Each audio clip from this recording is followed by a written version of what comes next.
Stai să mă duc. Desfac portbagajul? Stai. Pot intra în mașină să desfac portbagajul de pe buton? Stai că încerc eu acum. Nu, mă, nu.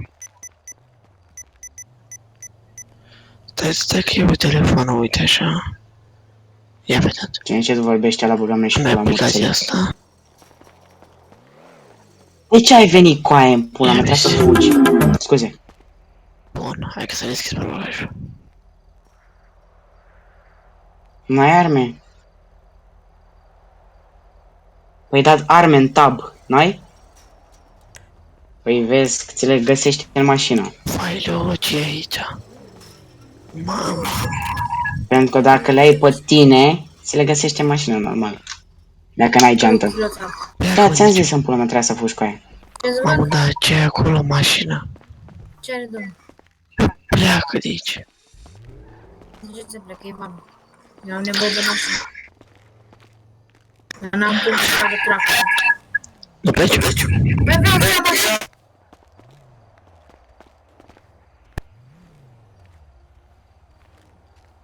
Bine acum. Colegul.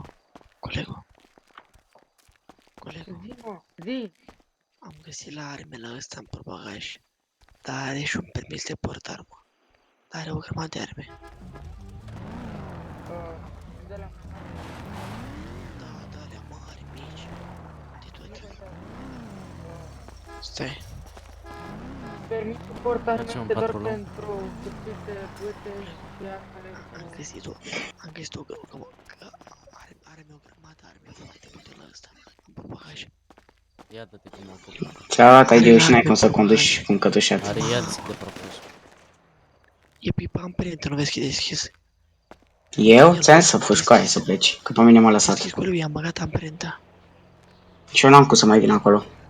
Oricum mi-a luat ideu și o să te N-avea vină, nevoie dar... de astea, vreau să- Asta o să-i explic eu. Mă ocupe tu, colegul. E altul. Să le Ce iau pe zice? ăsta?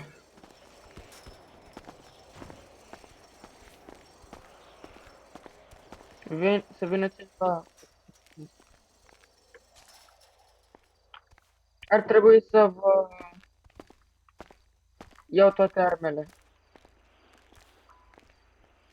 Din portbagaj. Atunci ce ziceam? Mamă, o să-ți dea amendă pentru mașină furată. Și care e mașina dumneavoastră?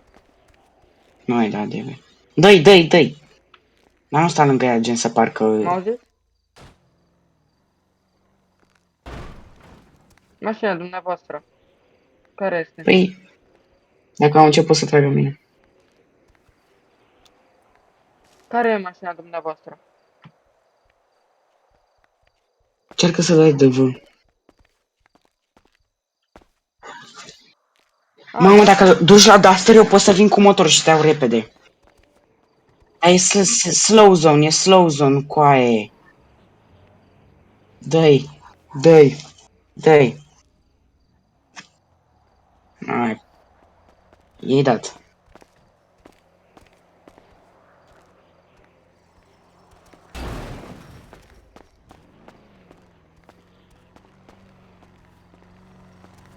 Zi-l ăla cu G-Class 100. Da?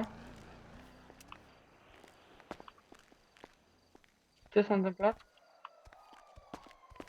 Nu. E polițaia acolo, trage mie pe motor, ești prost? Sau te prefaci? Puteți să-mi deschideți portbagajul cumva? Ce mașină vrei să vin? Ce-ți face? Mamă, băga mea și pula. Mă deschis portbagajul cu aia, băga mea și pula.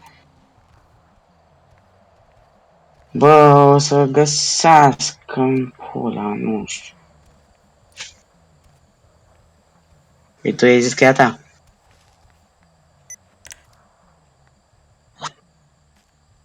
Încearcă să vii spre mașina asta de poliție, audul ăla. Încearcă să vii spre ea.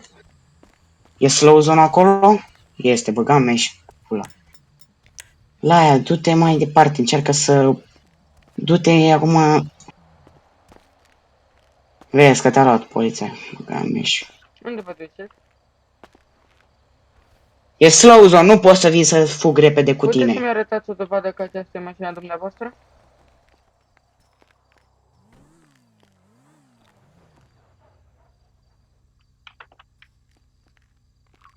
Cu fața la mașina de poliție acum. Nu știu coaie. Păi nu știu ce dracu să faci, ești nebun? Ce să pui pistolul? Unde? Da! Ba nu! Stai! Îți doi polițai care se uită la tine. Nu lua, nu lua. Așa, arată-mi cum... Ai tu mașina. Morții lui, coaie. Zi să aștept o secundă, așteaptă o secundă. Vezi tu, ține-l de vorbă.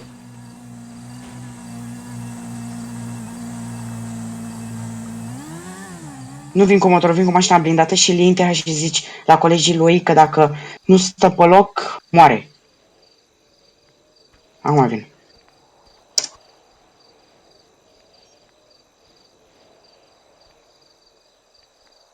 Încă nu.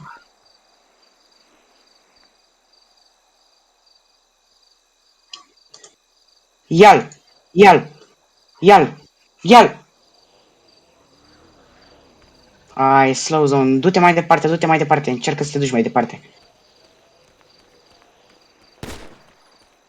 Du-te mai departe. Uite, acolo e slow zone. E slow zone. Unde vă duceți? Ia-l TH. Ba nu, că dacă stă cu Da, pistolul da. pe tine, nu poți să-l iei.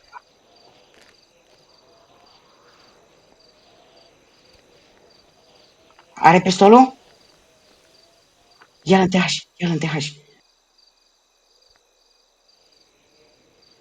Are taserul.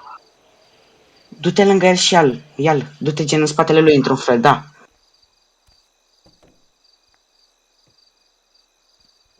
Da, da.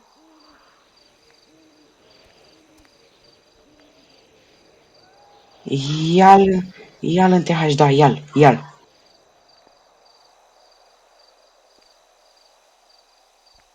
Ia, zi, domnul, voi îl vedeți pe ăla care stă pe munte acolo? Gen în spatele dumneavoastră. Pe care? Da. Da. Cu mașina pe munte, zi. Veniți că mă amenință. Colegul, bagă-l în spate. Îl bagă în spate cu pistolul.